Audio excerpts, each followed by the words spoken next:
My grandmother had been dead for 28 days when I found the thing she'd hidden inside the mannequin. I was standing in her tailor's shop, alone, at 9:30 at night. Rain hit the front windows in slow, tired taps. The building smelled like wet plaster and old wool. I had $47 in my checking account, a sleeping bag in the trunk of my car, and a brass key in my hand that my brother had slid across the dining room table 3 hours earlier, like he was doing me a favor. "Take it before somebody throws it away," he'd said.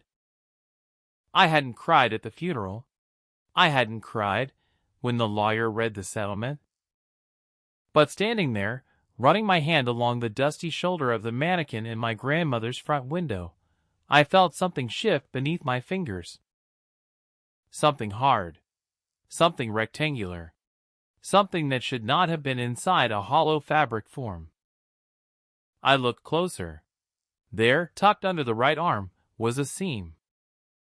A diagonal seam, sewn by hand, stitched shut with the same careful, backward lock stitch my grandmother had taught me when I was 7 years old.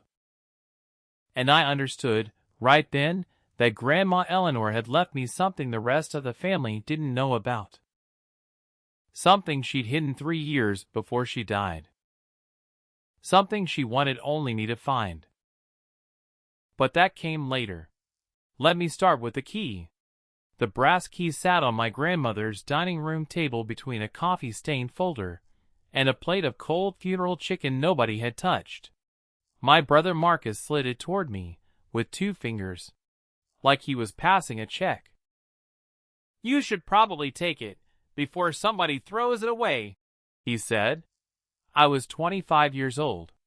I had $47 in my checking account, a sleeping bag in the trunk of my car, and no place to sleep that night. But nobody at that table knew, because I hadn't told them. Because you don't tell your family you're broke when they've already decided you're the one who gives, not the one who takes. The key had a paper tag tied around it. Grandma Eleanor's handwriting. Faded but still hers. 214 West Arch Avenue. I didn't pick it up. Not yet. Aunt Diane sat at the head of the table. 55 years old. Reading glasses low on her nose. A folder open in front of her like a Bible she'd read too many times. She was the executor. The one Grandma had chosen. The one who had spent a month sorting bills and answering phone calls from people who thought executors knew everything. Diane didn't know everything. She knew enough to want signatures. "The shop isn't being thrown away," she said. "It's part of the settlement." Marcus leaned back in Grandma's chair, 32 years old, already picking out furniture in his head, already deciding what would stay and what would go.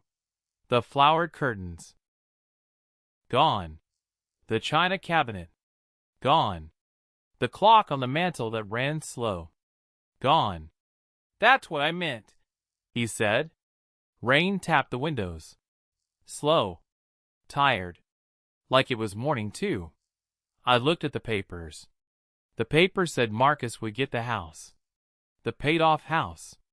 The house with the working stove, and the roof that didn't leak. And whatever cash was left after Grandma's medical bills and funeral costs. I would get the Tailor shop. The Tailor shop and all its unwanted contents. I read that phrase twice. All unwanted contents. Like Grandma's whole life had been reduced to a legal category. Like 54 years of pins and thread and pressed hems had been sorted into a bin marked unwanted. I looked at Diane. "What happens if I don't sign?" Diane pressed her lips together. She had a way of doing that when the answer was going to cost somebody something. "We continue through probate," she said. "Everything takes longer. Attorney bills keep running. The shop still needs insurance. Taxes. Emergency repairs." Marcus jumped in. "Ava, Come on. The place is a liability. Everyone agrees on that. Nobody agreed on that. Grandma hadn't agreed on that. Grandma had spent 54 years agreeing on the opposite. But she wasn't at the table anymore. So her opinion didn't count. I picked up the key. Just held it in my palm. Felt the weight of it. Small. Heavier than it should have been. Then I remembered the phone call. 3 months ago. I was folding sweaters at the clothing store. My phone buzzed in my back pocket. I answered without looking. Because I already knew. Grandma? Her voice was thin. Like paper that had been folded too many times. Don't let them separate you from the shop, she said. I stopped folding. Grandma, what do you mean? She coughed. Took a sip of something. Water. Maybe tea. I heard the glass touch the wood of her nightstand. Come see me when you're off, she said. I didn't go. My manager asked me to cover a shift. Rent was due. I needed the money. I told myself I'd go the next day. And then the next day. And then 2 days passed, and by the time I got to her house, Diane was there, and Grandma was asleep. The conversation never happened. Grandma slipped after that. Slower. Quieter. She still knew who I was. But she didn't talk about the shop again. She died on a Tuesday morning in October. I wasn't in the room. I don't know if you can carry a regret that big and still walk upright. But I've been trying. Ava? Diane's voice pulled me back. Are you okay? I looked at her. I'm reading. I wasn't reading. I was thinking about my grandmother's last words to me, and how I'd chosen a shift at a store that had already been dying, and how I'd never get that day back. Marcus tapped his fingers on the table. There's nothing to read, Ava. It's a shop. It's falling down. You sign, you leave, we all move on. I looked up at him. Grandma said not to let anyone separate me from it. Grandma said a lot of things.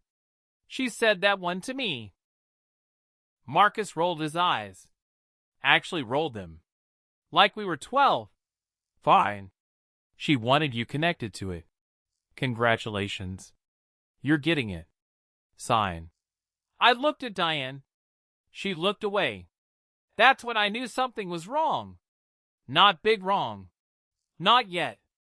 Just the kind of wrong you feel when the person supposed to protect you can't hold eye contact. I picked up the pen, but I didn't sign. I want to add a line, I said.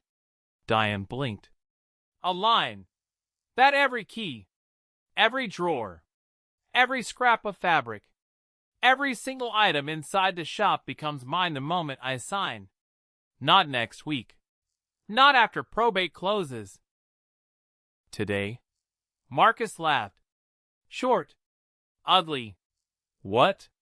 You think there's treasure in there? I looked at him. I think I want it in writing. Diane took the pen from me. Wrote the line herself. Slid the folder to Marcus for initials. He hesitated, which was the second thing that felt wrong. Because if there really was nothing in the shop, he wouldn't have hesitated. He initialed.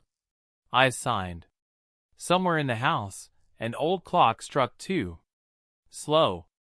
Off by a few minutes. Grandma had refused to fix it for as long as I could remember.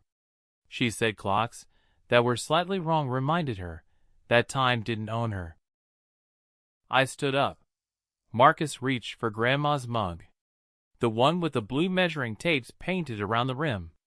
He held it like it already belonged to him. I asked Diane for the envelope with the rest of the keys. She gave it to me. 6 keys inside. Front.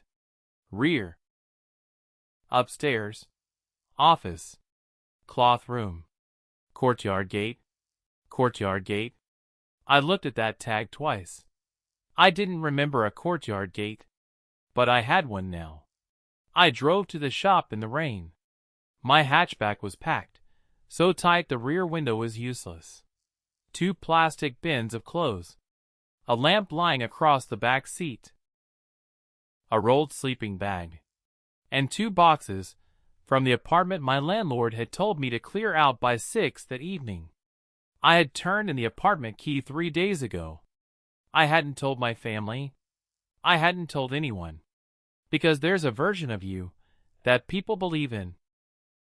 And when that version starts to crack, you don't want to be there when they find out. The shop stood between a closed insurance office and a brick storefront used for storage. The painted sign had faded from green to gray. Eleanor's Tailor Shop. Since 1972. 1/4 of the sign hung lower than the other. A slip of paper was taped inside the front door. Unsafe for occupancy. Pending repairs. I sat in the car with the wipers going. The building looked ashamed. Like it knew what it had cost her. Like it was apologizing for still being standing. I took a breath. I got out. The front lock resisted. I pushed with my shoulder. Something scraped across the floor inside. I squeezed through the opening. The smell hit me first. Damp plaster. Dust. Old wool. And underneath all of it, that faint machine oil smell I remembered from being 7 years old, sitting on a stool, sorting buttons by color. A ceiling tile had fallen behind the door. I nudged it with my foot. Found the light switch. Nothing. I used my phone flashlight. The front counter was still there. The wooden thread rack. The rolling mirror. Garment bags along the wall, gray with dust. 3 metal buckets on the floor. Rainwater hit one of them with a hollow tap. Then another tap. Then another. I walked deeper. Hello? The word came out before I could stop it, which was stupid, because nobody was supposed to be there. Except somebody was. A gray head rose slowly from behind a cabinet near the cutting tables, followed by a lined face and 2 raised hands. "Don't swing that flashlight at me," the man said. "I'm too old to defend myself and too stiff to duck." My heart was in my throat. "Who are you?" "Henry Caldwell." The name arrived a half-second before the memory did. Grandma had mentioned him for years. Her old partner. Retired 6 or 7 years ago. I'd seen him at the funeral, but we hadn't spoken. "What are you doing in here?" "Trying to find the water shutoff. Roof started leaking harder this morning. Your aunt called me. Then she told me she couldn't authorize repairs until the papers were signed." He was 68. Broad through the shoulders. Soaked down one sleeve. "The papers are signed," I said. He lowered his hand slowly. Looked at me for a long moment. "Who got the shop?" "I did." He didn't smile. Didn't nod. Didn't congratulate me. He said, "I'm sorry." I almost laughed. That's what everyone says. A heavier stream of water hit the bucket behind me. Henry glanced at the ceiling. "If we don't clear that roof drain, you'll lose more plaster before dark. I don't have money to hire you. I didn't ask for money." He opened a low cabinet, pulled out a rusted wrench. I looked at his wet sleeve. "You already went up there?" I got as far as the ladder. Then my knee reminded me of our arrangement. "What arrangement?" "I don't climb wet ladders. My knee doesn't bend when I ask nicely." I looked at him. Really looked. This man had known my grandmother for 30 years. He'd shown up in a rainstorm on the day her shop passed to a stranger and started fixing things without being asked. "Show me the drain," I said. We went through the rear workroom. Henry knew which floorboard shifted, which door needed lifting before it would open. The back door led to a covered loading step and a courtyard enclosed by old brick walls. Weeds through the pavement. A metal gate facing the alley, locked with an orange padlock. Against the rear wall, a ladder reached the low roof. I looked up into the rain. Henry said, "You don't have to do it today." I thought of Marcus sitting in Grandma's chair. I thought of the $47 in my account. I thought of the sleeping bag in my car. I put my hands on the ladder. "Hold it steady." The roof drain was packed with leaves and mud and torn cloth. Henry handed me a broken ruler. I cleared the drain by inches. Water pulled free with a deep sucking sound and rushed down the spout. Inside, the steady stream slowed to separate drops. Henry placed a fresh bucket underneath them. I climbed down, soaked, cold, alive in a way I hadn't been in months. Henry looked at me. "That bought us a little time." "Us?" He shrugged. Didn't answer. We went back inside. I stood in front of the display window. The mannequin was still there, same as I remembered. A dressmaker's form covered in yellowed fabric, wearing a torn plastic garment bag over its torso, one shoulder slightly lower than the other. I pulled the garment bag off. Dust lifted from the mannequin's shoulder like something waking up. I turned Grandma's old sign around. Not to open. Just away from closed. Henry watched me. "That's not the same as opening." "I know." "Good. The city knows too." I pushed wet hair off my face. "Is there any part of this building that won't get me in trouble?" "The bathroom sink worked in March." "That's encouraging." "It only had cold water." Less encouraging. He led me to the electrical panel. It was hidden behind rolls of brown patterned paper. Grandma had never thrown away a usable inch of anything. She'd saved wrapping paper after Christmas. She'd saved the tape if it still had some stick to it. Henry moved the rolls carefully. Opened the panel. Most of the labels had faded, but Grandma had written new ones on strips of cloth tape. Front lights. Workroom. Presses. Upstairs. Rear exterior. 2 breakers were switched off. "Did the city do that?" I asked. "No. I did. After the leak reached the back fixture." Your grandmother argued with me for 20 minutes. "Did she turn them back on?" "Twice." "That sounded like Grandma." Henry flipped the front breaker. A row of ceiling lights flickered. 1 tube buzzed and stayed dark, but 4 others came on. The cold light showed every stain, every cobweb, every piece of fallen plaster. The shop was worse when I could see it. Henry read my face. "Lights are rude at first," he said. "Does it improve?" "The room does. If somebody works." I found a broom behind the fitting curtain. The handle had been repaired with black cloth tape. Grandma had repaired everything with black cloth tape. I swept plaster into a pile. Henry moved buckets. Neither of us talked about what I was going to do with the building. I didn't have a plan beyond keeping the roof from dropping onto anything I might sell. I found her everyday machine first.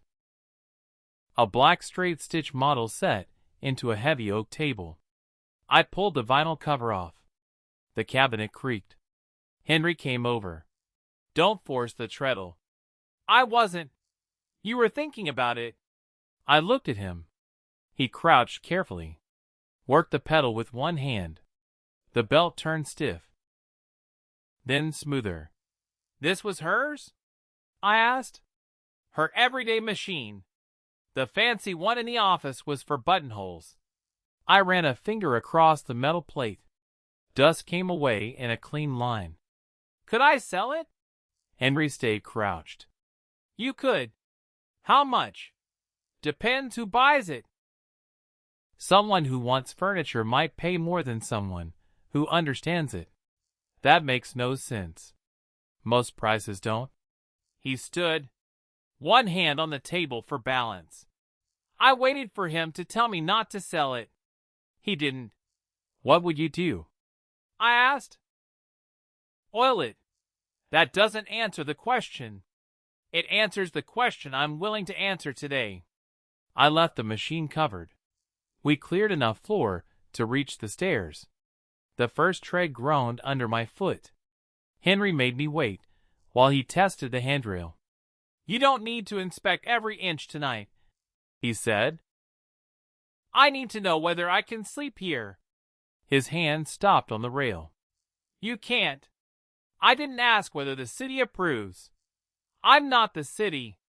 Then you don't have to approve. He looked past me at the plastic bins visible through the front window. The sleeping bag.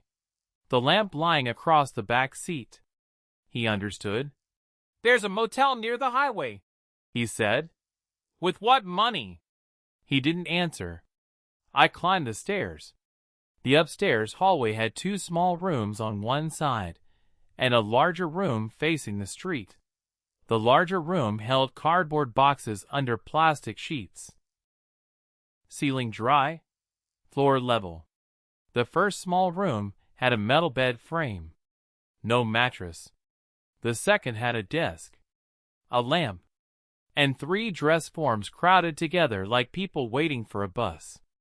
I tried the lamp. Nothing. Henry stood in the doorway. Bulb might be dead. I unscrewed it. Took one from the hallway fixture. Screwed it in. Warm light filled the room. That outlet works, I said. One does. It was a small fact, but I felt like I could put my weight on it. I called Diane from the front counter. Told her I was staying at the shop. She said I couldn't. I said Henry was there. She said I still couldn't. Then she asked why I hadn't told her the apartment situation was this bad. I said I had. She said I told her I was staying with someone. I said I was. Her sister came into town. Diane went quiet. That quiet that meant she was doing math in her head, figuring out where her responsibility started and stopped. She said, "Come get sheets. I'll meet you at the house." I asked, "Are they mine?" She said, "They're sheets, Ava." Henry, across the room, raised one finger without turning around. Marcus's truck was in the driveway when I pulled up to Grandma's house. The garage door was open. Cardboard boxes lined the wall.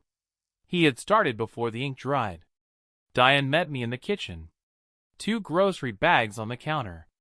Sheets, towels, canned soup, crackers, coffee, toilet paper, a flashlight, batteries.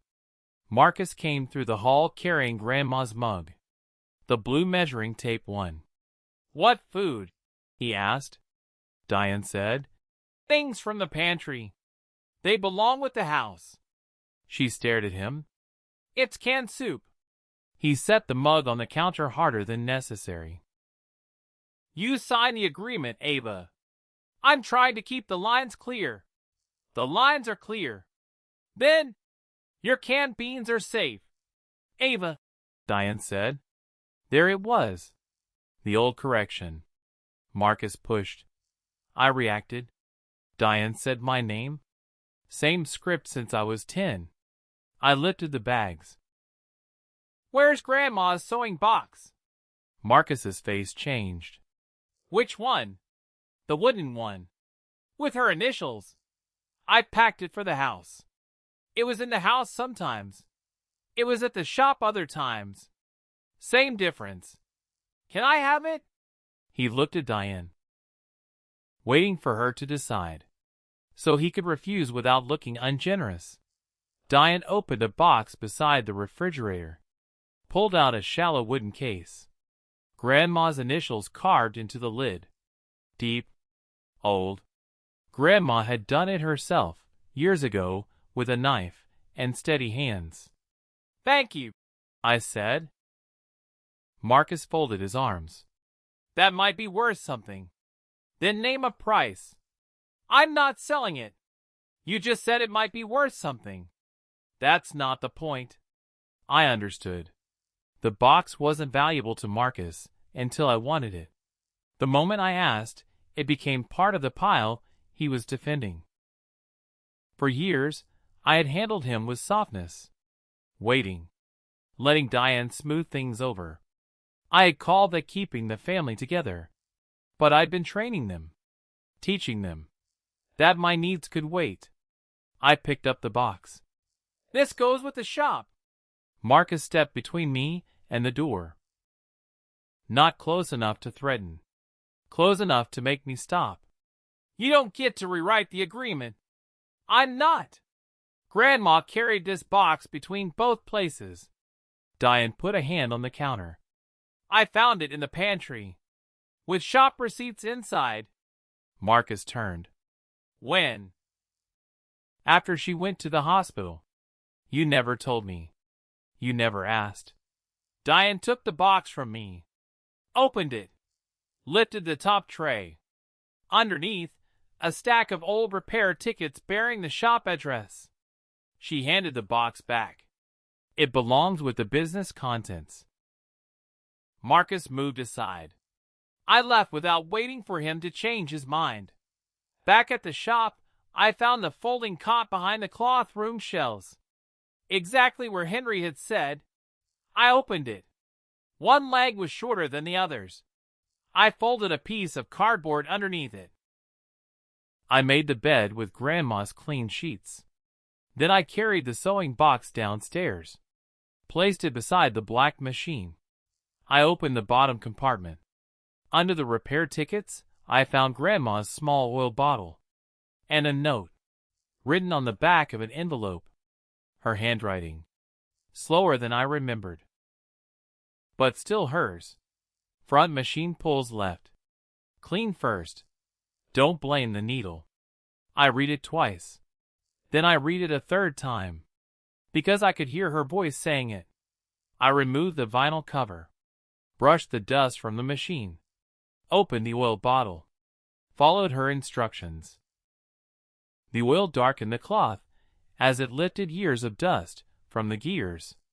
I didn't know yet whether I would keep this machine, or this shop, or any of it.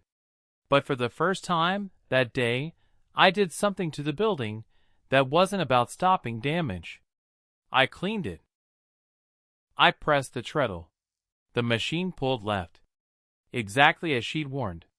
I cleaned under the feed dogs with a narrow brush from her box. A knot of blue thread came free. After that, the wheel turned without resistance.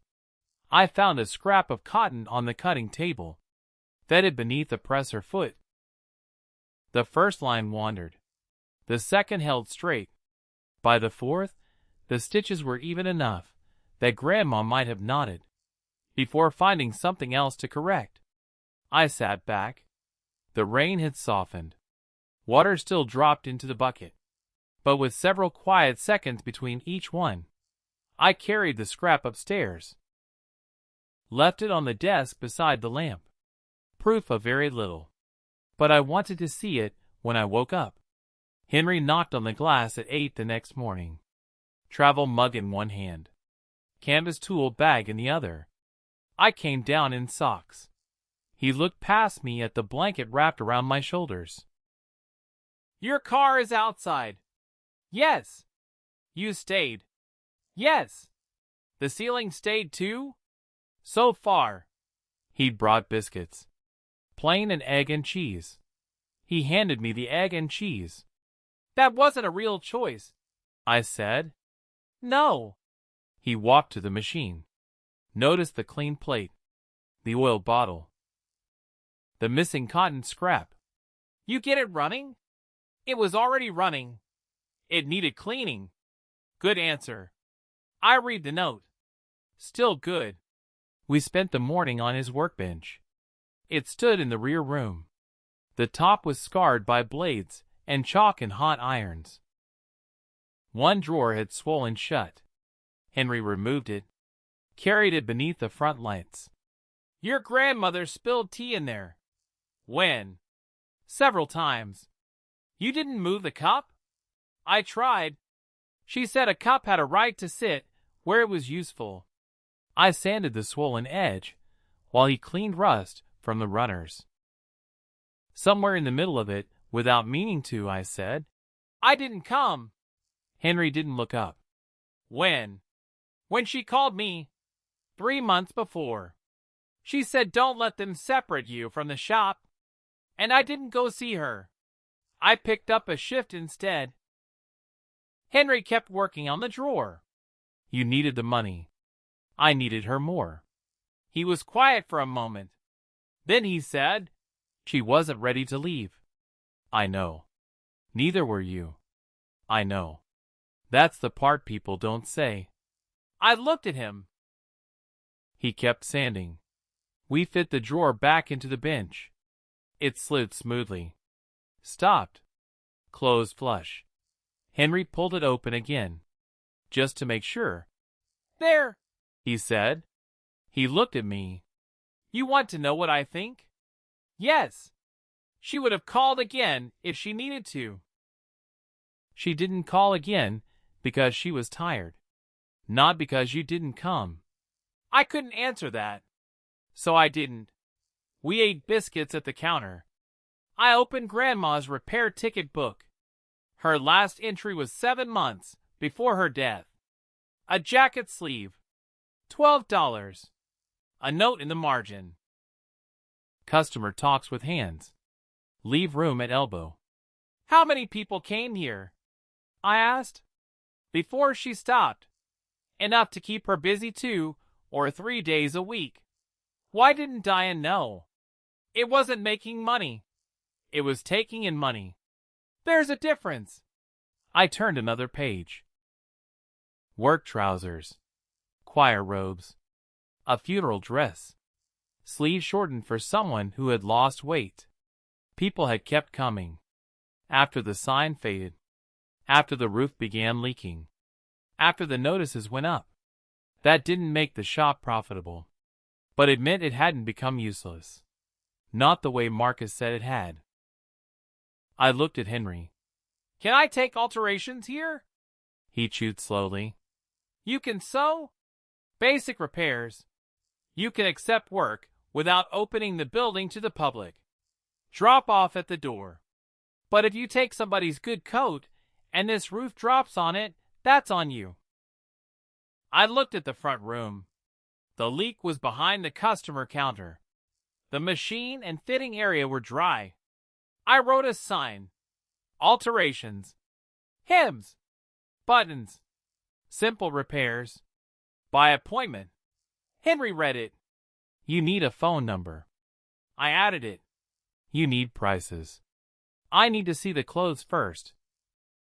You need people to know you won't hold their trousers hostage. I wrote basic hem starting at $12. Henry nodded. I taped the sign inside the front window, beneath the city notice. Beside the old clothes sign I had turned around the night before. For 3 hours, nobody called. Henry left to meet a former coworker for lunch. He said he'd be back the next morning if his hands cooperated. After he left, I took empty garment bags to the trash behind the shop. Coming back through the courtyard gate, I saw a woman standing outside the front window, reading my sign, holding a pair of navy trousers over one arm. Silver hair pulled back. 65, maybe. Wool coat buttoned to the collar. She saw me. Are you open? Not exactly. She glanced at the city notice. I only need these shortened. I can take them at the door. I nodded.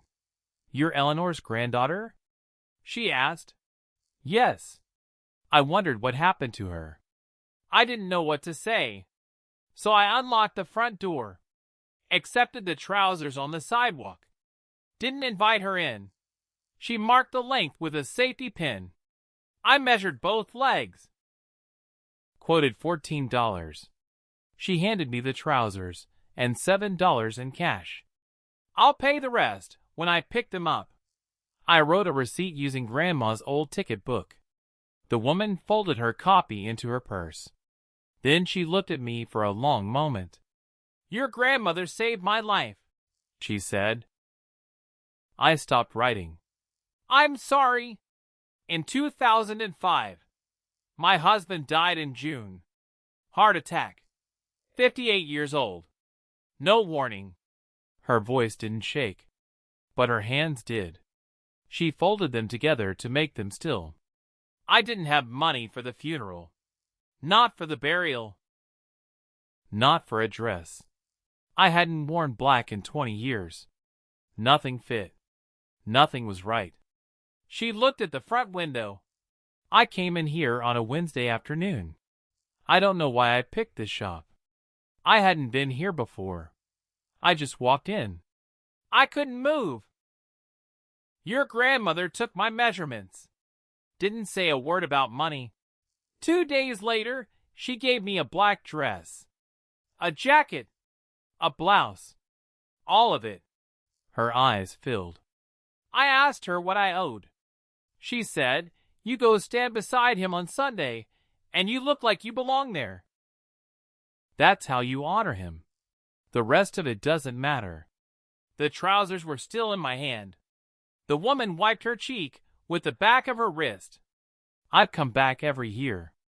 Not for anything big. Just something small. A hem. A button. So I could pay her back." Slowly. She never took what I owed. She'd add a stitch and charge me $2. She smiled. "Broken. Beautiful. She'd be so proud of you." I couldn't answer, because I didn't feel like I deserved it, because I hadn't been there when she called, because I'd been folding sweaters at a store that was already dying while my grandmother was quietly changing other people's lives. "What's your name?" I asked. "Margaret. Margaret Hollis." "Margaret. I'm Ava." "I know." She reached into her coat pocket, pulled out a small handkerchief, handed it to me. I hadn't realized I was crying. I took the handkerchief. She said, "You come from good stitching, sweetheart." Then she walked away. I locked the door. I laid the trousers on the cutting table. I stood there for a long time. Then I went to work. I unpicked 6 inches on the first leg, pressed the fold, adjusted the guide, resewed. The second leg went cleanly. When I finished, the hems matched. I hung the trousers in the driest part of the front room, placed the $7 inside the sewing box. Then I heard it, a drop of water striking the floor near the cutting table. I looked up. A faint brown circle had appeared in a ceiling tile that had been dry that morning. I moved the trousers. Every clean surface only made the next failure easier to see. I carried a bucket beneath the new stain. On my way back, I brushed against the mannequin in the window. Its torso gave a dull knock. I stopped. The sound was different. Different from the hollow tap of the buckets. Different from the empty ring of the fabric form. Something inside had shifted. I steadied the mannequin with both hands. The cloth felt smooth across the front, rougher along one side. I lifted the right arm slightly. There, under the arm, hidden from anyone facing the mannequin, a diagonal seam. Sewn by hand, with a stitch I recognized before I could name. The thread was faded, but the stitches were close, deliberate, locked backward every fourth pass, the way Grandma had taught me to sew a button on when I was 7. So it stays. I pressed lightly along the seam.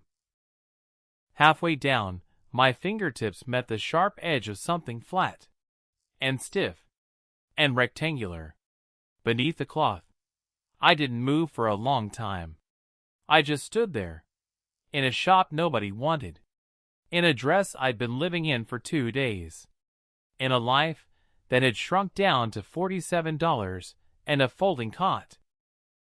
And I understood right then that my grandmother had left me something Something the family didn't know about. Something she'd hidden 3 years before she died. Something she wanted only me to find. I lowered the arm gently, picked up my phone, called Henry. He answered on the 5th ring. Did the ceiling come down? No. Did the toilet quit? No. Then you're ahead. Henry! Something in my voice stopped him. What is it, Ava? There's something inside the mannequin. He didn't respond. Did you hear me? I heard you. There's a seam under the arm. Sewn by hand. And I can feel a rectangle underneath the fabric. The line was quiet. Then he said, Don't cut anything. I wasn't going to. You were thinking about it. I looked at the sewing scissors on the counter. I was. Can you come back? I'm halfway through lunch. I'll wait. Move it somewhere dry. Keep it upright. I'll be there. He hung up. I carried the mannequin into the office, where the ceiling showed no water stains. The figure was heavier than it looked. I tilted it toward myself to clear the threshold. Something shifted again, just behind the diagonal seam. I set the mannequin beside Grandma's desk, closed the office door. Then I stood there, listening to the rain, listening to the rectangle. I thought about Grandma at some office 3 years ago, standing at a counter, signing a paper she wouldn't tell anyone about. I thought about Diane driving her somewhere the same year. I didn't know then how those pieces fit, but something in me already knew they did. I thought about the phrase in the sewing box. Don't blame the needle. I thought about her voice on the phone 3 months before she died. Don't let them separate you from the shop. I thought about the way Marcus had hesitated when I asked for that clause about all the contents. And I thought, whatever is inside this mannequin, she put it there. For me. And she waited 3 years for me to find it. I sat down on the office floor. I put my hand on the mannequin's shoe. And for the first time since she died, I said her name out loud. Grandma. The rain kept falling. The bucket kept catching. Somewhere outside, a car passed slowly on the wet street, and a diagonal seam waited. Under a fabric arm. In a shop nobody wanted. To tell me the truth, she couldn't tell me in life. Henry came back inside of an hour. He didn't ask questions. He didn't take off his coat. He walked straight to the office door and stopped. Show me where you touched it. I opened the door. The mannequin stood next to Grandma's desk. Right arm slightly lifted. The way I'd left it. Like it was waiting to be asked something. Henry set his tool bag on the desk. Pulled out a small lamp with a magnifying lens. Plugged it in. The bulb warmed slowly. Under the arm, I said. He crouched, angled the lens. For a long moment, he didn't speak. Then, without looking at me, he said, Ava, come here. I came. He tilted the lens toward me. Under the light, the diagonal seam was clearer than it had been in the front room. The original side seam ran straight, from the arm to the hip. Somebody had opened part of it, folded the fabric inward, then sewn it closed at a slant. Every 4 stitch passed backward through the previous hole. Henry said, I recognize that stitch. How? Because I spent 30 years taking it out. I stared at him. He didn't smile. She used it when she couldn't get something under a machine. He said, curtain lining, coat sleeves, stuff forms. She said a straight hand stitch opened too easily. So she opened this. Yes. Why? He pressed 2 fingers around the stiff rectangle beneath the cloth. Didn't push directly on it. About this size, he said, sketching the shape in the air. Envelope. Maybe. Or a pattern card. Or a thin book. I reached for the seam. He moved my hand aside. No. It belongs to me. I know. Then why are you stopping me? Because that fabric's dry enough to split. Cut one stitch. Pull the wrong direction. The whole side opens. Whatever's in there drops into the base. I sat back on my heels. He wasn't going to let me rush this, which was maybe the reason Grandma had left him behind. Because I couldn't do it alone. Because I would have cut it that first night. Because I would have torn her repair apart to see what was inside. He wasn't going to let me be that person. Not yet. Then what do we do? I asked. He looked at the mannequin. Then at me. We stabilize the cover. We loosen the base. We open it from below if we can. And if we can't, then we cut the repair. One stitch at a time. How long will that take? As long as it takes. I wanted to argue. But I couldn't. Because he was right. We turned the mannequin over. Slowly. Together. Laid an old cotton sheet under the base. For flathead screws held a round metal plate to the iron stand. Rust covered the slots. Henry tried the first one. It didn't move. He looked up at me. Penetrating oil. 24 hours. Maybe 48. That's a long time to wait. It's not the waiting that's hard, Ava. Then what is? Not touching. He was right about that too. He applied a drop of oil to each screw. We carried the mannequin upstairs to the dry room. Set it on the sheet. Under the lamp. Where nothing could fall on it. Tomorrow, he said. I nodded. Tomorrow. Except tomorrow didn't come clean. Because the city notice was still on my desk.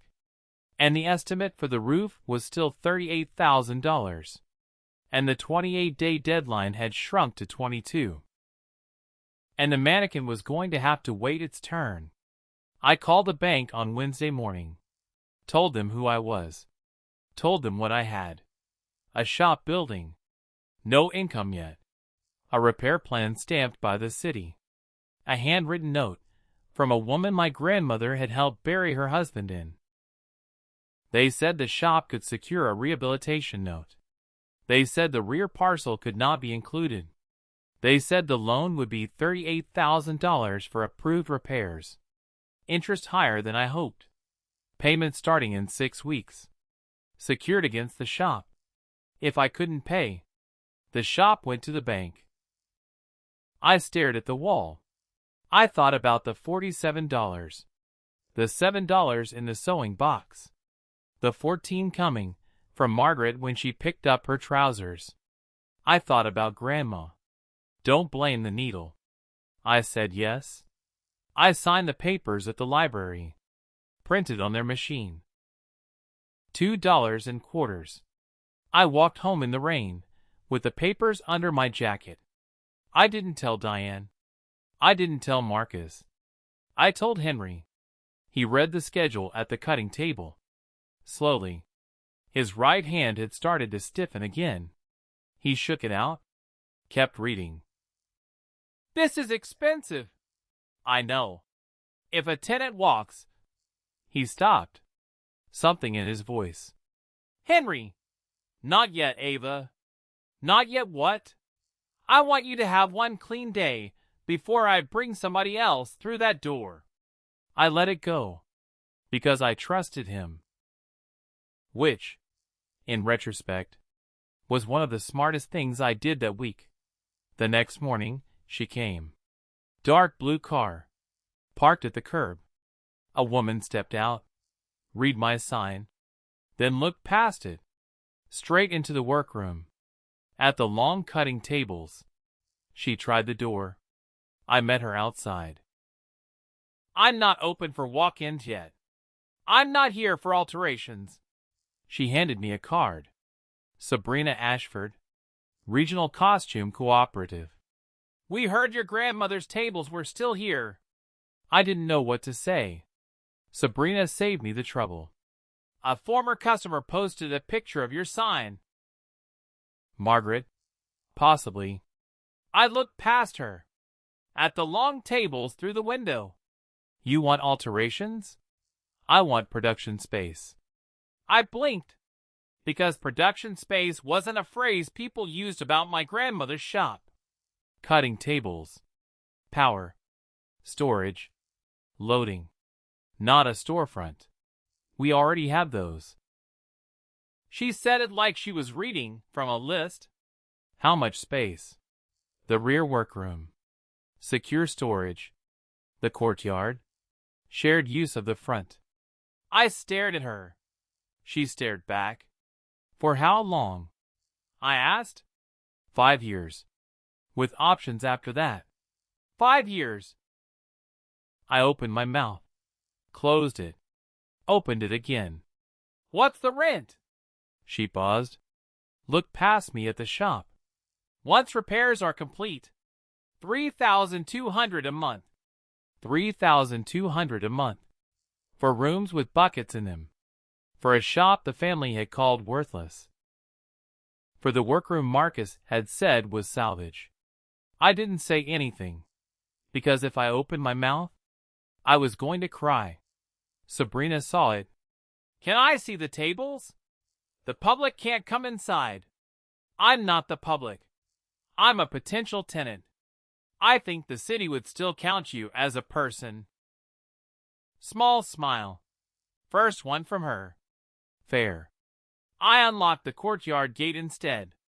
We walked through the alley. Entered the rear loading area. Weeds through the pavement. Cracked concrete. The gate hinges orange with rust. She measured. Photographed. Asked what I would load through the gate. I asked her the same thing. Rolling garment racks. Fabric bowls. Trunks. Sometimes scenery pieces. Nothing that needs a truck dock. How many people? 6 regular. Up to 12 during a build. Overnight? We work late near opening dates. How late? Midnight. Sometimes. I looked up at the upstairs windows. She followed my eyes. You're living up there. I'm keeping an eye on the building. That wasn't what I said. I know. Upstairs wouldn't be part of the lease. Good. She looked through the rear glass. At the long cutting tables. At Henry's workbench. When's your inspection? Within 10 business days. If the front room passes. That helps. I nodded. She said, we'd still need the rear electrical work. Roof. Locks. Fire separation. Better lighting in the courtyard. I said, you've already made a list. I came to look because we were already looking elsewhere. That changed things. How much time do I have? I asked. 2 weeks. To show me the property can work. After that, I move on another site. 2 weeks. The rehab loan was already signed. The roof was scheduled. The electricians were ordered. I could do this. Unless the courtyard wasn't mine. Sabrina said, send me your repair plan. Your property description. If they're workable, I'll give you written terms. I said, the courtyard comes with the building. She said, show me. She left through the alley. I stood there, in the rain, holding her card. Henry came out to the courtyard. He saw my face. That was her. I said, Sabrina, you knew someone was coming. I knew your grandmother had done work for people connected to that group. I didn't know they'd send someone this fast. Henry. What? $3,200 a month. His hand went still on his tool bag. He didn't smile, because he understood before I did. $3,200 a month meant the shop wasn't a burden. It meant the shop was worth more than the house. It meant Grandma hadn't given me a broken building. She had given me a working one, buried under damage that scared people off. She had given me the thing my brother had called a liability. Except, I didn't own all of it yet. The property description. The one Diane had signed. The one Marcus had initialed. Ended at the rear wall of the workroom. The courtyard had its own parcel number. I stayed up until 2 in the morning going through Grandma's tax notices in the office. Under the desk lamp. Rain outside. There were 2. One for the shop. One for a smaller parcel. Handwritten in the corner of a paid receipt. Rear. I stared at that word for a long time. Then I called Diane. She answered from work. I told her. I told her about Sabrina. About the rent. About the second tax number. She was quiet. Then she said, "Don't send Sabrina anything yet." "Why?" "Because I need to check the estate file." The courtyard came with the shop. It was used with the shop. I have the gate key. A key isn't legal ownership. I laughed. Once. Oddly. I heard that today. Ava. Diane. The settlement used the description from the shop's main tax record. Did you know there was another parcel? I knew Grandma had 2 tax bills. You assumed the smaller one was included.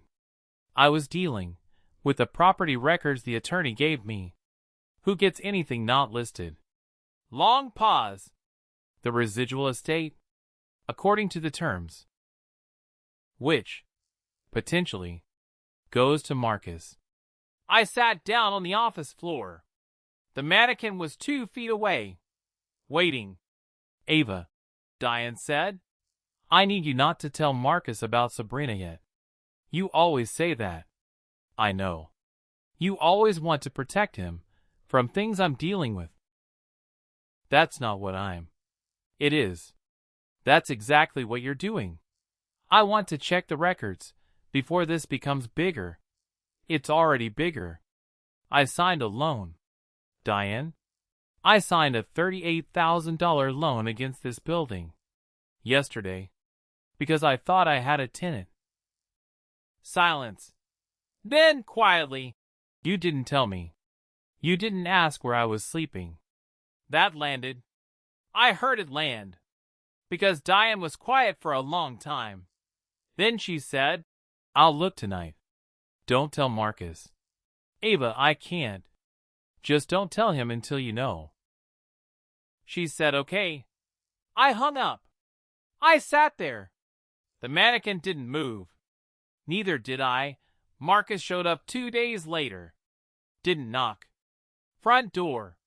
During customer hours. I was pinning a jacket sleeve for a customer. An older gentleman. He didn't talk much. He was almost done. I finished the last pin as Marcus came in. Marcus waited by the counter until the man left. Then he laid a printout on the counter. Tax record. Rear parcel. Grandma's name. Still active. I checked the county records, he said. Grandma owned it when she died. The settlement assigns residual estate to me. I set down my pincushion. You called Diane? She called me back. She said she wouldn't. She said she wouldn't tell me about your tenant. She didn't say she wouldn't tell me about the parcel. He was proud of that.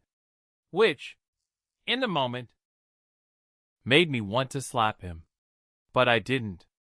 I asked, why are you here? To tell you not to sign anything with Sabrina. You don't get to give me instructions in this building. If that courtyard belongs to the estate, I have a say. Then prove it. He looked around. At the clean ceiling. At the lit fitting area. At the 2 garments hanging behind the counter waiting for pickup. Something in him shifted. Not softened. Shifted. The way a man's face shifts when he realizes the thing he called worthless is worth something. He asked, how much is she offering? That's between me and the potential tenant. How much, Ava? You'll hear what I want you to hear. He picked up the tax printout, folded it, slid it into his jacket. At the door, he stopped. Without turning, he said, Grandma told me. I froze. What? He turned. Slowly. 3 years ago. She told me she was going to leave something for you. In the shop. She wouldn't say what. She just said, there's something in there for Ava when I'm gone. I couldn't move, he said. I looked for it. After she died. Before you got here, I went through every drawer in that office. Every box in the cloth room. I checked the freezer at the house. Because she was known for hiding things in freezers. He laughed. Bitter. I never found anything. I could hear my own heart. So I told myself she was talking about the memories. That she meant something sentimental. Because I couldn't find anything else. And Grandma, when she was old, she said a lot of things. He looked past me at the office door, which was closed, behind which the mannequin waited. I did not follow his eyes. I did not move. Because if I moved, he would look. And if he looked, he would know. But then this, all of this, he gestured at the shop, the parcel, the tenant, the lease, and I thought, what if she was talking about the courtyard? I said nothing. He said, what if she left you something on paper? Marcus. What? You just told me you spent 3 years looking for something Grandma said she left for me. Yes. And you never told me she said it. He didn't answer that. He couldn't. Because there wasn't a good answer. He had known. For 3 years. That my grandmother had promised me something. And instead of telling me, he had searched for it. Alone. So he could find it first. And when he couldn't find it, he convinced I and the shop was a liability. So the settlement would give him the safe things. The house. The cash. The known quantity. And I would get the burden. Except, Grandma had known him. She had known he would search. That's why she hadn't put it in a drawer. That's why she hadn't put it in a freezer. That's why she had sewn it into the one thing Marcus would never think to open. The one thing that had been sitting in the front window the whole time, watching him. Every time he walked past, I looked at my brother, and I understood, for the first time in my life, exactly who he was. He was not a bad man. He was a man who assumed the world had been arranged for his convenience. And when it wasn't, he rearranged it, quietly, patiently, without malice, which was worse than malice, because malice you can name. I said, you need to leave. He said, Ava, now. I'm trying to. Marcus. Something in my voice was new. He heard it. He left. I locked the front door. I turned the sign. I sat down at the cutting table. I put my head in my hands. And I sat there for a long time, until I heard Henry knock at the back. I let him in. He took one look at me. He came. Yes. He knew. How did you? Ava. I worked next to your grandmother for 30 years. I know that boy. He looked. For 3 years. Sounds about right. I laughed. Short. Not funny. He never found it. No. Because she knew he would look. Yes. Henry. Yes. She sewed it into the mannequin, so he'd walk past it every day of his search. Henry sat down across from me. He said, that was her sense of humor. I laughed again, but it turned into something else. And Henry didn't try to stop it. He just handed me a paper towel from the counter. Waited. I dried my face. He said, Diane called me this morning. When? Early. Before you were up. What did she say? She said she found something. I went still. What? She wouldn't tell me on the phone. She wants to come tonight. I looked at him. Do you know what it is? I have a guess. Tell me. He hesitated. Then he said, 3 years ago. Your grandmother went to a county office. Diane drove her. I remember. Because I was here. I remember Diane coming back afterwards to pick up a package your grandmother had wrapped for her. And I remember your grandmother coming into the shop the next morning, carrying a long envelope in her handbag. I stopped breathing. The next morning, Henry said, the mannequin was gone from the front window. I stared at him. She moved it into the office, put another form in the window. I asked her why. She said the shoulder had gone bad. He looked at me. The shoulder had not gone bad. I whispered, Henry, I know. The mannequin, I know. That's when she... I think so. We looked at each other. The rain had stopped. The shop was very quiet.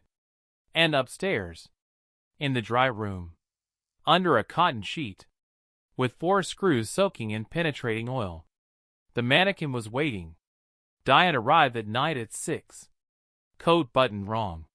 Estate file against her chest. She came alone. I unlocked the door, but didn't turn the sign. She saw the workbench, saw the fresh ceiling tiles, saw the 2 hanging garments. She said, this room was restricted. It still is. For customers. You can stand by the door. I'm not a customer. That's what Sabrina said. Henry coughed into his hand. Diane sat at the fitting chair. Opened the file. I found the original deed for the main shop lot, the tax card, the settlement, copies of Eleanor's recent bills. The shop description stops at the rear wall. The courtyard has its own parcel number, so it wasn't included by description. I said, what does that mean? It means the parcel wasn't listed in the estate inventory. Whose fault is that? She looked at me. Mine. I hadn't expected her to say that. She said, I should have caught it. I was tired. I was rushing. Marcus was calling me every day about the house. You were saying you were fine when you weren't fine. Your grandmother had left me a stack of paper 3 inches thick. I used the tax record from the shop's main file. I didn't cross-reference. I didn't check. She swallowed. I made a mistake. Henry didn't move. I said, Diane? She said, there's more. What more? She looked at Henry, then at me. 3 years ago, I drove your grandmother to a county office. The floor went quiet under me. She had papers, Diane said. She wouldn't let me see them. She was tired. She needed help standing at the counter. She called me over to steady her. And I heard her ask the clerk whether the courtyard would stay with the person she named, even if the shop went through probate. I stopped breathing. What did the clerk say? Diane's voice was thin. He said a properly recorded beneficiary deed would control the parcel when she died, as long as she signed in front of the notary and had it witnessed. Did she? Diane nodded. There was a notary at the counter. 2 clerks stood as witnesses. I saw her sign. The notary stamped it.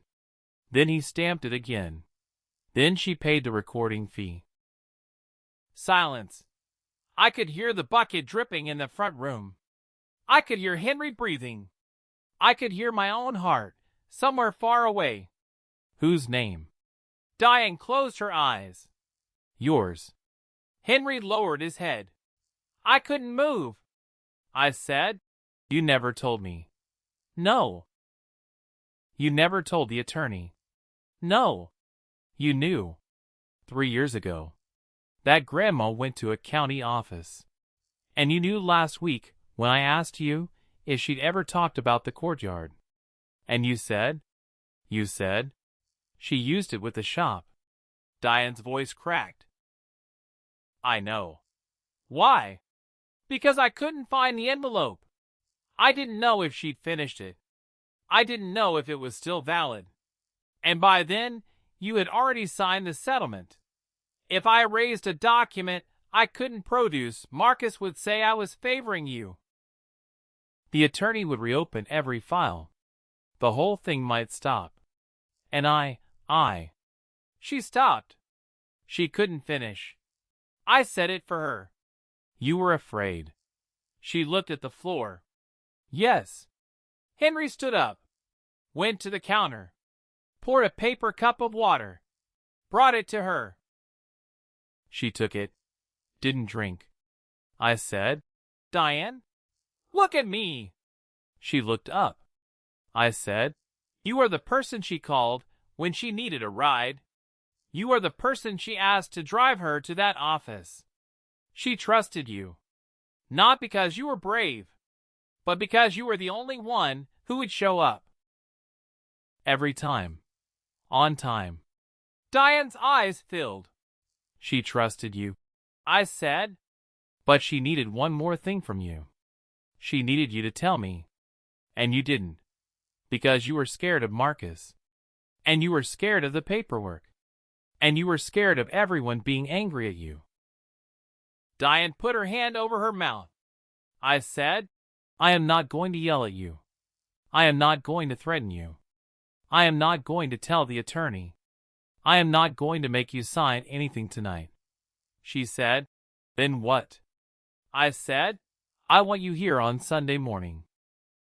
When we open the mannequin. Because whatever is inside, it came from her. And she trusted you to see it. Diane wept. Openly. In a fitting chair. In a shop that had once been my grandmother's world. Henry looked away. Gave her privacy. I said, you don't have to speak. You don't have to defend me. You just have to be there. And after, if it's a real document, you tell the attorney what you saw, what you heard. That's all. Diane nodded. Then, quietly, I don't deserve to be there. I said, Diane, yes. Nobody in this room deserves what she's about to give us. That's how gifts work. She looked up at me.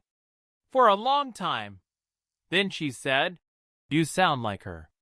I said, I know. That night, after she left, after Henry went home, after the shop was locked and the front sign was turned, I climbed the stairs to the dry room. The mannequin stood under the lamp, cotton sheet folded around its base. The 4 screws had loosened. 3 had come out. The 4th was stubborn. I sat down on the floor beside it. I opened Grandma's sewing box on my lap. I lifted the top tray. Underneath the repair tickets, I found her small oil bottle. The note. The scissors she'd used since I was a child. And underneath everything, underneath all of it, a notebook. I hadn't seen it before, because I hadn't lifted the bottom tray. Soft leather, cracked at the spine. A rubber band around it, so old it had turned white.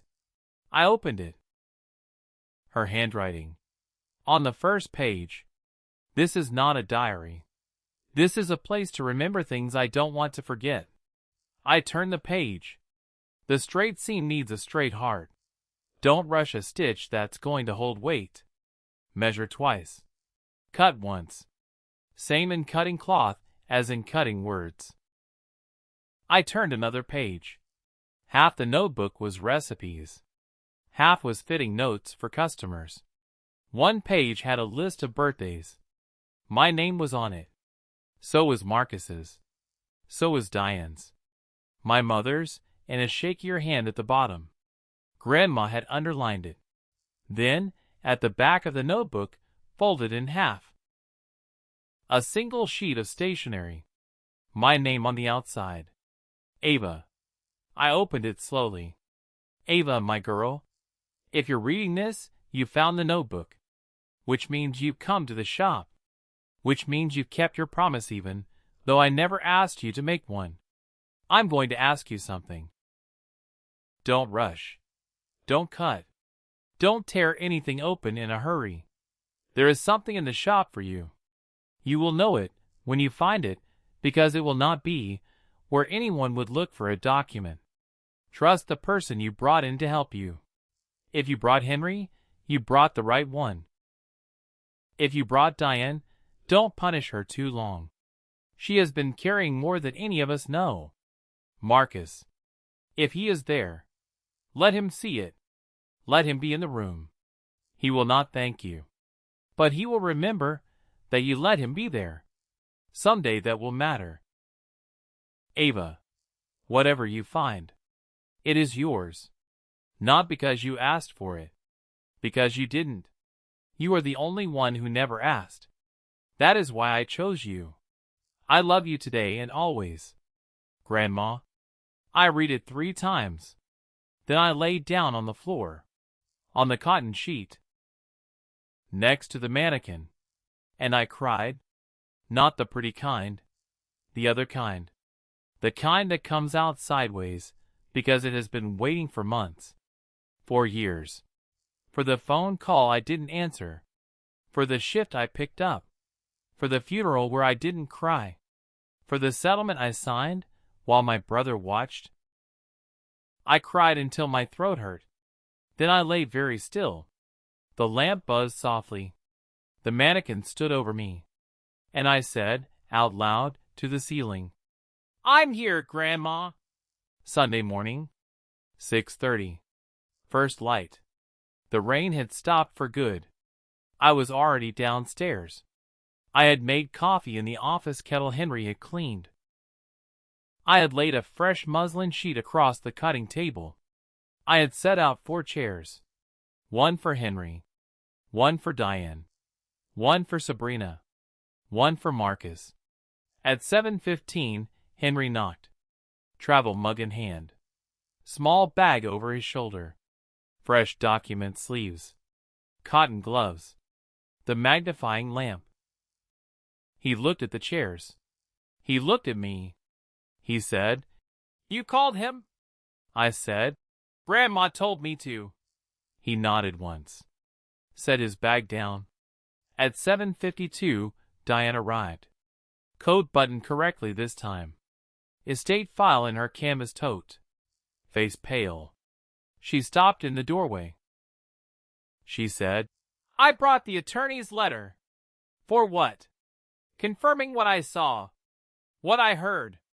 I don't want to speak from memory. I want to speak from record. I said, Diane?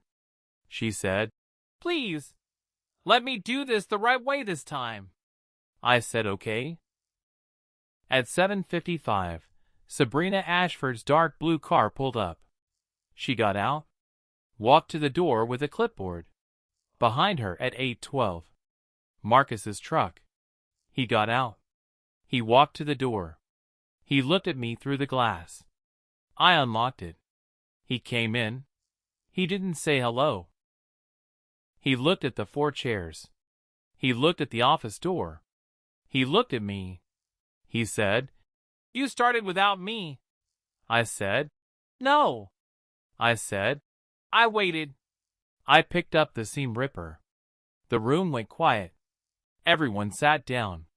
Grandma's notebook was on the counter behind me. Her handwriting was on the page inside the cover. Don't rush a stitch that's going to hold weight.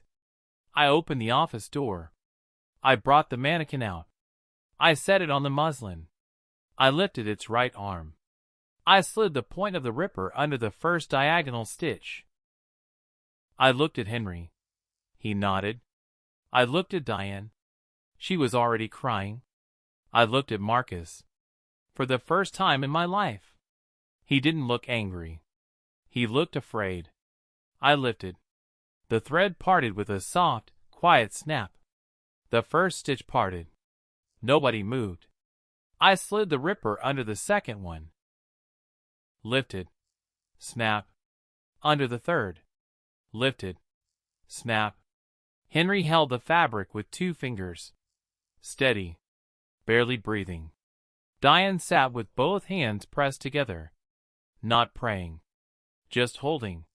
The way you hold something, so it doesn't fall. Sabrina had put her clipboard down. She wasn't taking notes anymore. Marcus. Marcus was still standing. He hadn't sat down. He hadn't moved since I picked up the ripper. His hands hung at his sides. His mouth was slightly open, like a boy watching his mother open a wrapped present. Except he already knew the present wasn't for him. I kept cutting. Slowly. Each stitch was small. Each one had been placed by my grandmother's hand 3 years before she died. And now, one by one, I was undoing what she'd done. Except, I wasn't undoing it. I was following it. That was the difference.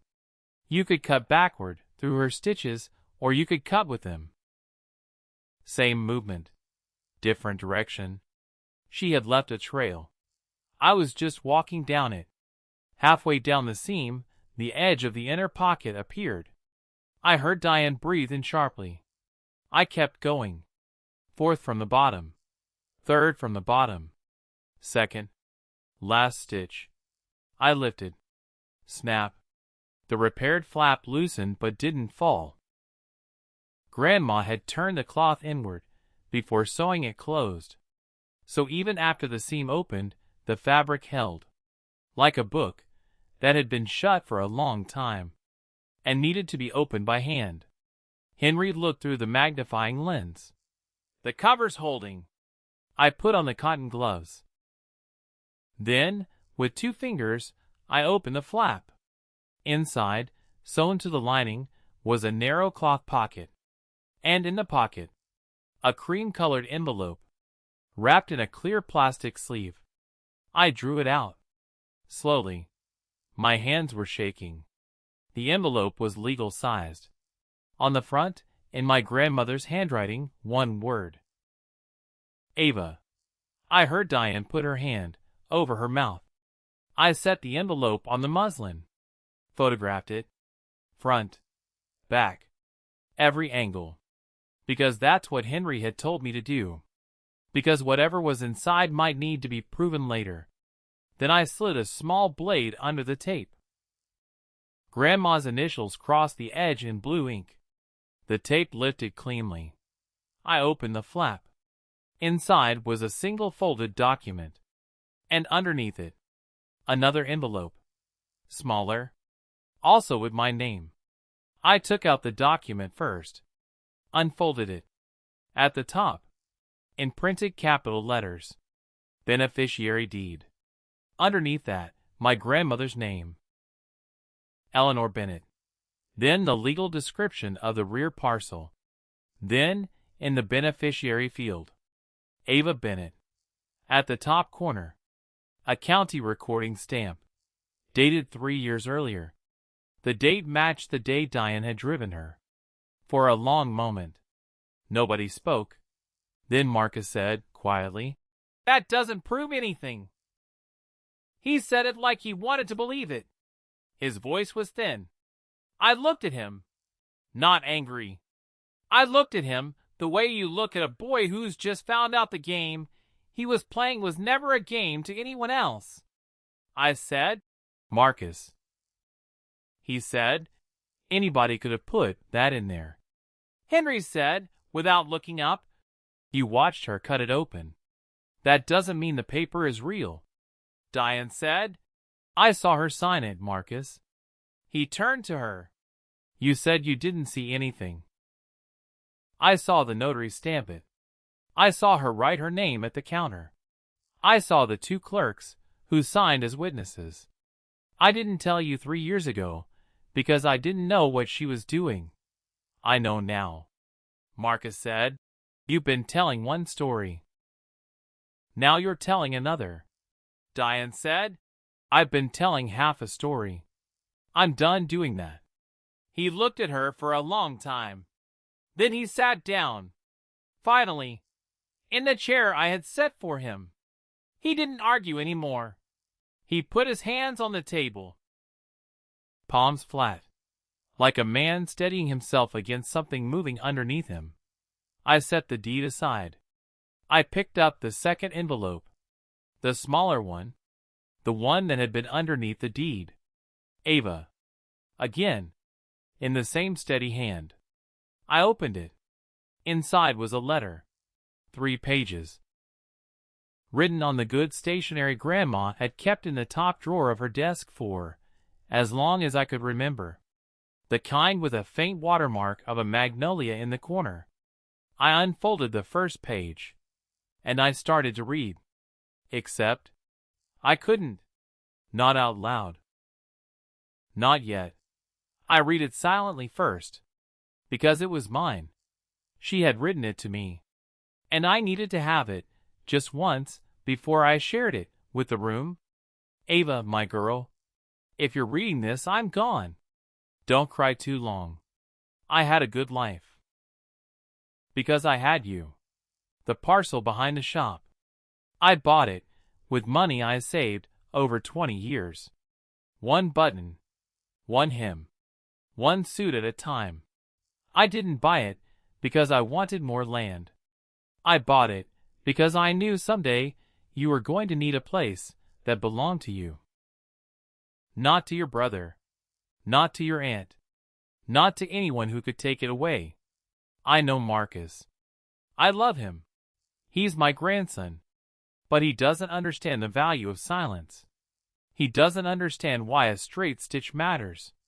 He will sell what he can sell. That's not his fault. That's how he's built. I know Diane. She's a good woman. But she's frightened. She has always chosen the smoothest road. I forgive her before she needs to be forgiven.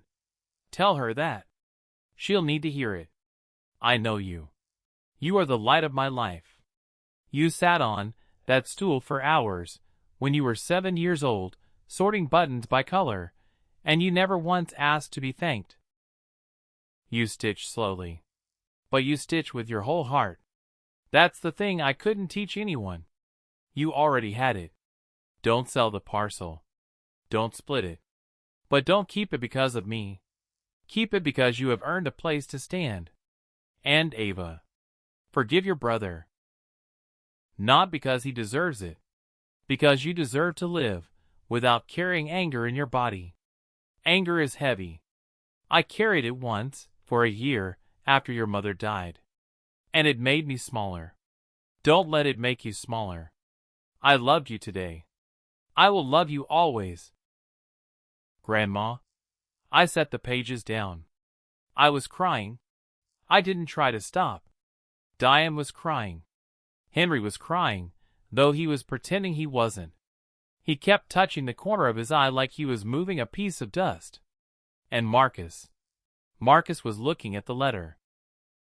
His face had gone very still. He said, "Read it out loud, Ava." His voice was different now. Not sharp. Not defensive. Just small. I said, "Are you sure?" He said, "Yes." I read it out loud. Slowly. I paused at the parts where I couldn't get through them the first time. I paused at the part about him. I paused at the part about Diane. I paused at the part about forgiveness. By the time I got to the last line, I loved you today. I will love you always. Marcus's head was down. His shoulders were shaking. He wasn't crying loud. He was crying the way men cry when they weren't taught how. Small, hard breaths. Face turned away. Nobody said anything. We just let him do it. Because it was the first honest thing he had done in that shop. Maybe in years. I put the letter down. I put the deed on top of it. I looked at Sabrina. She had been quiet the whole time. She said quietly, "I have a title examiner I trust. He works out of Little Rock. His name is Elliot Prescott. He can be here by 10. I nodded. She stepped outside to make the call. I looked at Diane. Diane took the letter. She read the part about her again. She whispered, "She forgave me before she left." I said, "Yes." She said, "I'm sorry, Ava." I said, "I know." She said, "I'll do better." I said, "You already are." Elliot Prescott arrived at 10:15. 47 years old. Patient face. Carried a laptop bag and a portable scanner. He shook my hand. Washed his hands in the bathroom. Sat down at the cutting table. He said, "I'm not deciding a family dispute. I'm identifying the document. Verifying the recording. Confirming the chain of title. That's my job." I said, "That's all I need." He examined the deed under Henry's lamp. First the paper. Then the notary seal. Then the recording stamp. He typed the book and page reference into the county system. The indexed entry appeared on his laptop. Grantor, Eleanor Bennett. Beneficiary, Ava Bennett. Property, parcel matching the description of the rear lot. Notary of record on file. Witnesses, 2 on file. He compared the legal description line by line. Every boundary call matched. He looked around the table. He said, "The recording is valid on its face. The notary and witness information is consistent with the county's records." And under Arkansas law, this type of deed passes the named property outside probate. It becomes effective on the date of the grantor's death, before the estate settlement was executed. He turned to me. "You'll want to file an affidavit of death and update the assessment record. Those steps document what has already happened. They don't create ownership. Ownership was created 3 years ago on the day this deed was recorded, and it took effect 1 month ago on the day your grandmother died." He looked at Marcus. Not unkindly. "Any challenge to a recorded deed goes through the courts. Would need to show fraud, forgery, or later revocation. I found no revocation recorded against this parcel. That doesn't foreclose a challenge. But it does mean the parcel is titled in Miss Bennett's name today." I couldn't speak. Diane reached across the table. Took my hand. Henry put a hand on my shoulder. "Marcus." Marcus stared at the deed. Then at the letter. Then at me. He said, "She knew." I said, "Yes." He said, "She knew I was looking." I said, "Yes." He said, "She put it in the one place I would never open." I said, "Yes." He shook his head. Slowly. He said, "Grandma." That was all he said. Not, "I'm sorry." Not, "I was wrong." Just her name. Like an apology to a woman who wasn't there. But I heard it. He stood up. He walked to the front door. At the door, he turned back. He said, "I'll leave you alone." He didn't say for how long. He walked out. Sabrina waited a moment, out of respect. Then she said, "I need to take this to my board today. If your examiner's letter is in writing, I can have terms by tonight." Elliot said, "It's already in writing." He handed me a 2-page report. Recording reference. Notary and witness confirmation. Chain of ownership. All the words that made it official. Sabrina put the report in her folder. She said, "Miss Bennett, I'll call you by 7. She called at 5. The board had approved. $3,200 a month. 5-year term. Repairs to be completed within 4 months. Upstairs excluded. Alterations business preserved. Workshops preserved. She added one clause I hadn't asked for. Paid workshops led by Henry Caldwell may use the cooperative workroom when the production schedule allows. I read it out loud to Henry that night. He didn't say anything for a long moment. Then he said, "You put my full name in a lease."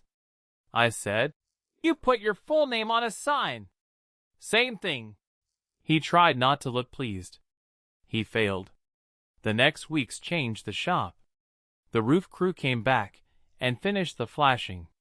The gate crew reset the hinge. The electricians ran clean conduit. The firewall closed the rear workroom from the upstairs stairwell. New exterior lights covered the courtyard. The bathroom doorway was widened. Every invoice reduced the balance available. Every delay moved the first loan payment closer. I sold the buttonhole machine to a buyer in Memphis. $900. I peeled the red inventory sticker off the day it left. I put the money against the first payment. I moved the mannequin into the empty office space, facing the wall this time, because I didn't need to see it every day anymore. The seam was still open. I hadn't closed it yet, because Henry and I hadn't decided what kind of close it needed. He said we could match her stitch exactly. Same thread, same locked backward pass, and nobody would ever see the difference. I said no, because I wanted anyone who knew the mannequin to see that it had been opened. I wanted the repair to show. Henry said, "Then we use matching thread, but we add a small line of straight stitches at the bottom. Anyone who knows the cover will know she didn't do that part." I said, "That's the one I want." He said, "You'll do it." I said, "I'll do it." The first workshop of the new season filled in a week. 6 names on the waiting list. I capped it at 4, so Henry's hands wouldn't have to work harder than they could bear. Margaret Hollis paid for the first spot. She brought a wool coat that had lost 3 buttons. She sat at the table beside Henry. He set out needles, thread, chalk, pins. She looked at him and said, "You worked with Eleanor." He said, "Yes." She said, "You knew her when she was young." He said, "Younger than she was at the end. Not young." She said, "Was she happy?" He thought about it. Then he said, "She was busy," which was the closest she got to happy. Margaret nodded. She said, "She saved my life once." He said, "She saved a lot of lives, Mrs. Hollis. She just didn't call it that." Margaret smiled. Henry started the class. I watched from the counter, threading a machine, half listening. He said, "Don't start by putting thread through a needle. Start by looking at why the old button came off. Because if you don't understand why the last one failed, you'll put the new one back in the same place. And it will fail again, and you'll blame the thread when it wasn't the thread." Margaret said, "Sounds like advice for more than sewing." Henry said, "Most sewing advice is." She smiled. I looked down at the seam I was pressing. I thought about my mother, who I remembered mostly as a photograph on Grandma's dresser, and a birthday underlined in a notebook. I thought about my brother, who hadn't come by yet. I thought about the first line in my grandmother's letter. "Don't rush a stitch that's going to hold weight." Marcus came by 6 weeks after he walked out. Not to the front door. To the back. He knocked at the courtyard gate. I was rolling out a new bolt of navy wool on the long table, with Sabrina's production manager, Rachel, 29 years old. 2 rings in one ear. Kind eyes. I looked up. Marcus was standing on the other side of the gate. Wool coat, torn pocket, head bent slightly. I walked over. I didn't unlock the gate. I said, "Marcus." He said, "I have a coat." I looked at it. The pocket was torn along the top seam, 6 inches or so. I said, "I have a workshop starting at 11. He said, I know. I said, you want to sign up? He said, yes. I said, $25. Paid in advance. He took a folded 20 and a 5 out of his wallet. He slid them under the gate. I picked them up. I said, front door. He nodded. He walked around. He came in the front. Sat at the workshop table. Sat at the end of the row, beside Margaret Hollis, who had signed up for her second class in a row. Margaret looked at him. Then she looked at me. Then she looked back at him. She said, you are the brother. Marcus said, yes. She said, I'm sorry. Marcus said, for what? She said, for all of it. Then she turned to Henry and said, show me the whip stitch again. Mine keeps pulling loose. The room understood. Henry taught.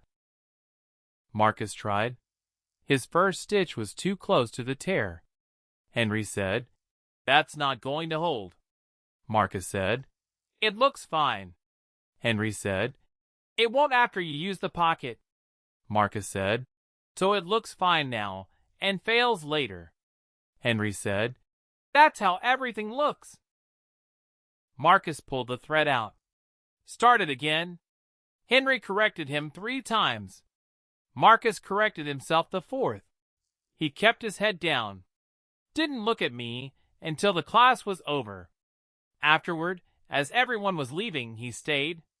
He waited until the door closed. Until it was just him. And me. And Henry. He said, Ava. I said, yes. He said, I read her letter again. I said, okay. He said, the part about being built a certain way. I said, okay. He said, I don't know if I can change what she saw. But I can stop pretending she was wrong to see it. I looked at him for a long moment. Then I said, that's a start. He said, is it enough? I said, not yet. He nodded. He didn't argue. He picked up his coat, the pocket he had just repaired. He said, same time next month? I said, $25. Paid in advance. He said, copy that. He left. Henry watched him go. Then he said, quietly, she would have liked that class. I said, which part? He said, the part where he paid. I laughed for the first time in a long time. The alteration business grew slowly. I stopped taking every job. Cooperative deadlines did not become my deadlines. Henry's classes did not replace my own work. I paid expenses first. Then the loan. Then Henry. Then insurance. Then taxes. Then materials. Then, at the end, whatever was left went to me. Some months were narrow. None of them brought me back to $47. None of them brought me back to a sleeping bag in a hatchback. Diane came by every Wednesday afternoon. Not officially. Not as executor. As my aunt. We repainted the upstairs bathroom together. She held the ladder, while I painted the corner above the mirror. We ate sandwiches on the fire escape one Saturday, and watched the sun set over the roof of the closed insurance office next door. She asked me once, are we okay? I thought about it for a while. Then I said, not yet. She said, but we will be. I said, yes. Which was more than I had been able to say to Marcus. Which was enough. Which was, in fact, everything. The affidavit was filed. The parcel record was updated to my name. Elliot's report stayed, with the deed in a fireproof box I bought at the hardware store. The bank released the last of the repair funds. The cooperative moved in for their first production build in February. I stood in the courtyard the morning they came. Rachel rolled out a garment rack through the gate. 1 inch of clearance. She looked at the gap. She said, 1 inch. I said, 1 useful inch. She laughed. She rolled the rack through. The upstairs rooms filled up. Slowly, a mattress on the bed frame. Sheets from Grandma's closet that Diane had refused to keep. A kitchen table Marcus brought over one Sunday afternoon after checking the attic list. He signed it off before he moved it. Then he moved it in the truck up the stairs into the small kitchen. He didn't ask to see the rest of the apartment. He didn't ask for anything. He just set the table down, made sure it was level. Then he left. Sabrina donated 2 chairs the cooperative wasn't using. Henry repaired the loose joints, but refused to paint them. He said, "Chairs should admit they've been sat on." I said, "So should people." He said, "You've been reading her notebook." I said, "Every night." He said, "Good." The last chapter isn't about a shop. It's about a mannequin. Because after all the repairs, all the invoices, all the classes, all the lease signings, all the tax filings, after all of it, there was still an open seam in the office, under a right arm, waiting. One Saturday afternoon in April, at closing time, Henry came into the office with a spool of matching thread and a fine needle, and the small pair of scissors from Grandma's box. He said, "It's time." I said, "I know." He set up the magnifying lamp, positioned the mannequin. The pocket was empty now. The rectangle was gone. The deed was in the fireproof box. The letter was on my nightstand upstairs. But the mannequin was still open. The way she'd left it, after she recorded the deed. The way she'd left it, so that only one person someday would find it. I sat down at the workbench. I threaded the needle. I looked at Henry. He said, "Same stitch as hers?" I said, "No." "Straight." He said, "You sure?" I said, "Yes." He said, "Why?" I said, "Because I want anyone who ever looks at this mannequin to know 2 things. That she made a repair, and that I finished it. Different stitches. Same seam." He looked at me for a long moment. He said, "That's a good answer." I started. Small stitches. Straight through the fabric. Along the last 3 inches of the diagonal seam. So the top of the seam still showed her stitching. The locked backward pass. Uneven now, worn thin. But hers. And the bottom 3 inches were mine. Straight and even. Not hiding what had happened. Not covering it. Just closing it. When I was done, I tied off the thread. Cut it clean. Ran my finger along the seam. It held. Henry looked at it. He said, "She would approve." I said, "I know." We stood the mannequin up. Sabrina had dressed it in a fitted green wool jacket the cooperative had made from leftover costume fabric. Henry had checked the sleeve length, made her adjust it by ½ an inch on the right side. Because he was Henry. Because sleeves matter. We carried the mannequin back into the front window. Set it down. Turned it slightly, so it faced the street. We stepped back. The window was clean now. Dust wiped. Glass polished. The mannequin stood in the fading afternoon light. Green wool jacket. Slightly lifted right arm. The diagonal seam visible only if you knew to look for it. Henry said, "It's good." I said, "It's ready." The reopening wasn't big. It was a Saturday afternoon in May. Warm. The dogwoods along the street had bloomed. I hadn't sent invitations. Just word of mouth. Just Margaret Hollis telling the women in her weekly book group. Just Sabrina telling her board. Just Diane telling the women in her office. Just Henry telling the two men he still played dominoes with on Tuesdays. 23 people came, which was more than I expected, which was more than I could fit inside comfortably. So we spilled out onto the sidewalk. Margaret brought lemon squares in a plastic container. A woman named Sarah Cook, 72, brought a fabric bag full of buttons in every color. She said her mother had collected them, and she'd been meaning to donate them somewhere.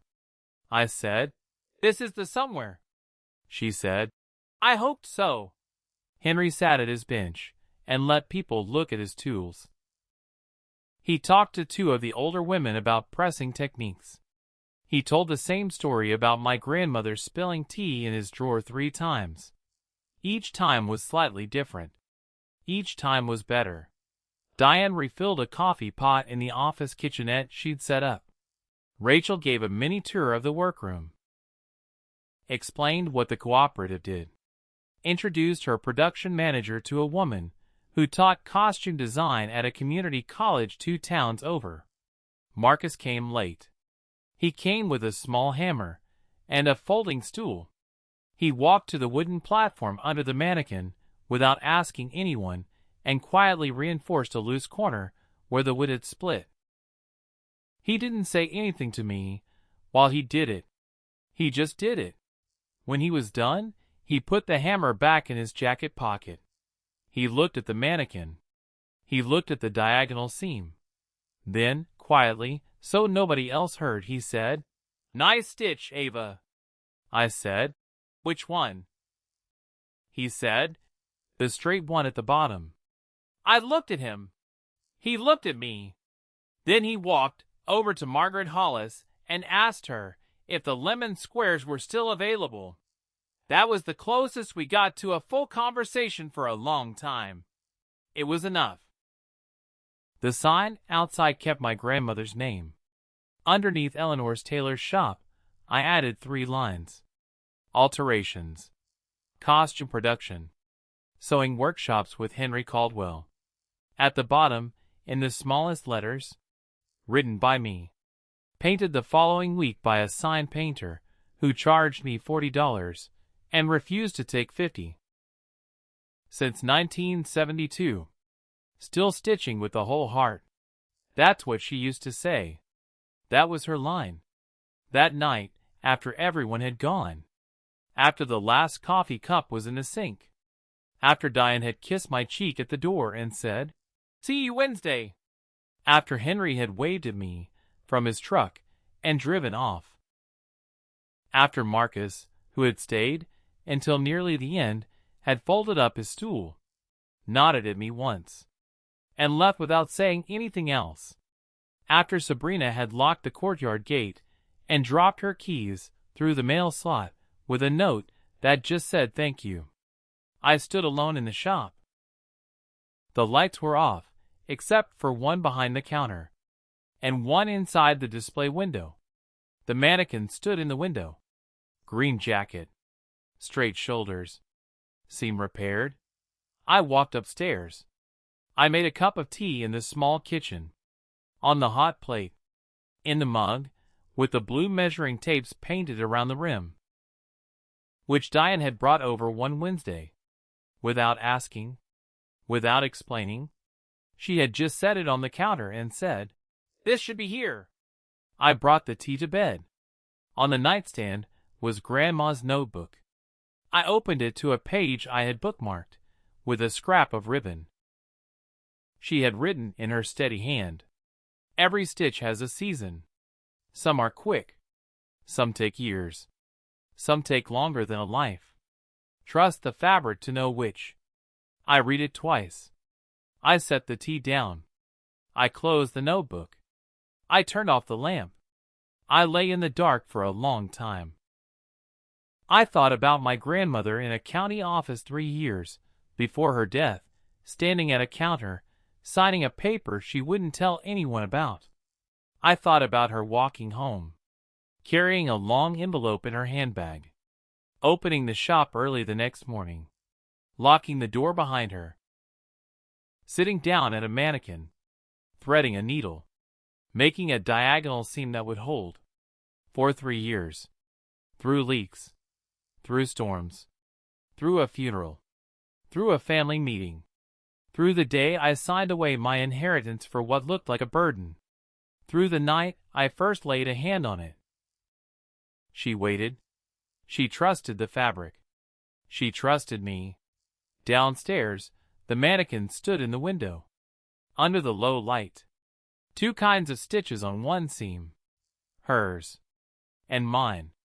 Both holding. Neither hiding what had happened. I turned onto my side. I closed my eyes. And for the first time since she died, I slept the whole night through.